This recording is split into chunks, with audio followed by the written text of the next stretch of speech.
Équation de réaction nucléaire.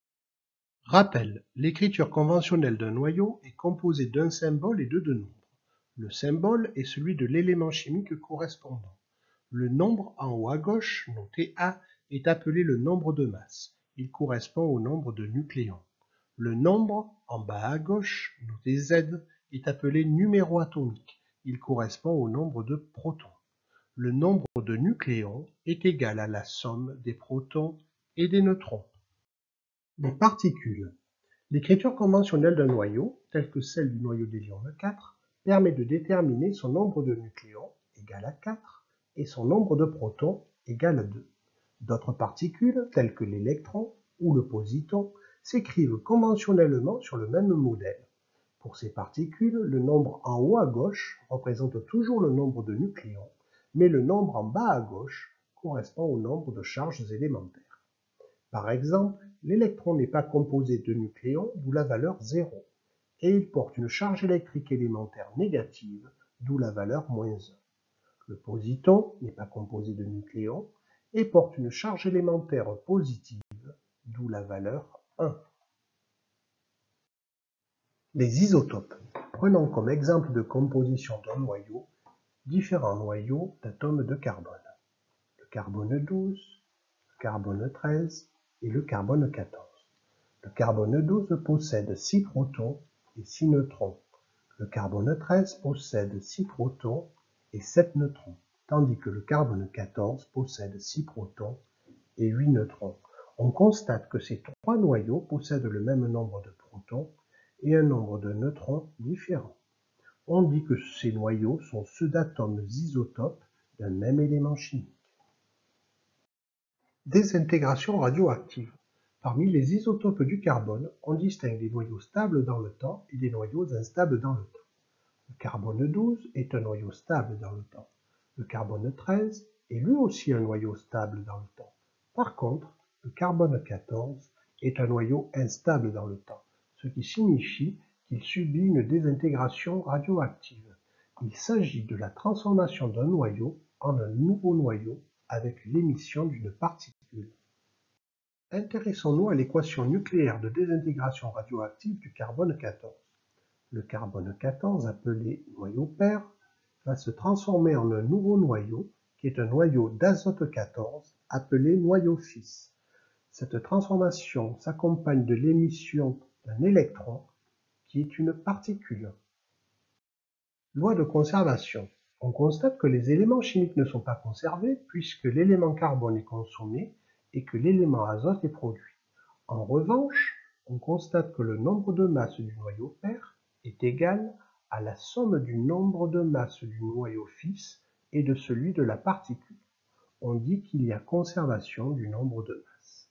On constate aussi que le nombre de charges du noyau père est égal à la somme du nombre de charges du noyau fils et de celui de la particule. On dit qu'il y a conservation du nombre de charges. Exemple. Intéressons-nous à l'équation nucléaire de désintégration radioactive de l'oxygène 14. Le noyau d'oxygène 14 se transforme en un noyau d'azote 14 avec l'émission d'une particule que l'on se propose de déterminer. Recherchons les nombres de masse et de charge de la particule. Appliquons pour cela la conservation du nombre de masse à notre équation. Le nombre de masse du noyau père 14 est égal à la somme du nombre de masse du noyau fils 14 et celui de la particule x. On obtient la valeur x égale à 0. Appliquons maintenant la conservation du nombre de charges à notre équation. Le nombre de charges du noyau père 8 est égal à la somme du nombre de charges du noyau fils 7 et celui de la particule y. On obtient la valeur y égale à 1. Ainsi, la particule inconnue possède un nombre de masse x égale à 0 et un nombre de charges y égale à 1. La particule inconnue possédant un nombre de masse x égale à 0 et un nombre de charges y égale à 1, parmi les trois particules qui nous sont proposées, nous identifions que cette particule est un positon. L'équation de réaction nucléaire s'écrit donc oxygène 14 donne azote 14 plus positons.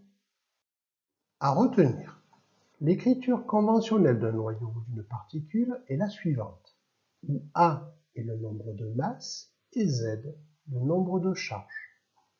Des noyaux isotopes sont tels que ils possèdent le même numéro atomique et des nombres de masse différents. La désintégration radioactive correspond à la transformation d'un noyau instable en un nouveau noyau avec émission d'une particule qui peut être un noyau d'hélium 4, un électron ou un positon. L'équation de désintégration radioactive, telle que celle de l'oxygène 14 en azote 14 avec émission d'un positon, respecte la conservation du nombre de masse et la conservation du nombre de charges. Réalisons un petit test de 3 questions. Mettez en pause lorsque le symbole suivant s'affiche pour prendre le temps de répondre. Question 1. Choisir la bonne réponse. La représentation symbolique d'un positon est... La bonne réponse est la réponse B. En effet, un positon possède un nombre de masse égal à 0 et un nombre de charge égal à 1. Question 2. Choisir la bonne réponse. L'équation de désintégration radioactive du noyau d'hydrogène 3 en noyau d'hélium 3 s'écrit. Appliquons la conservation du nombre de masse. On constate que les réponses A et B permettent de respecter cette conservation. Appliquons maintenant la conservation du nombre de charges. On constate que seule la réponse A permet de respecter cette conservation. La réponse à la question est donc la réponse A. Question 3. Choisir la bonne réponse. Le noyau d'uranium-238 se désintègre selon l'équation suivante. La particule émise lors de la désintégration radioactive est... Appliquons à l'équation de réaction la conservation du nombre de masse. On obtient alors pour le nombre de masse X de la particule émise la valeur 4. Appliquons maintenant la conservation du nombre de charges. On obtient alors comme valeur pour le nombre de charges Y de la particule émise la valeur 2. On en déduit que la particule émise est un noyau d'hélium 4. La bonne réponse est donc la réponse C.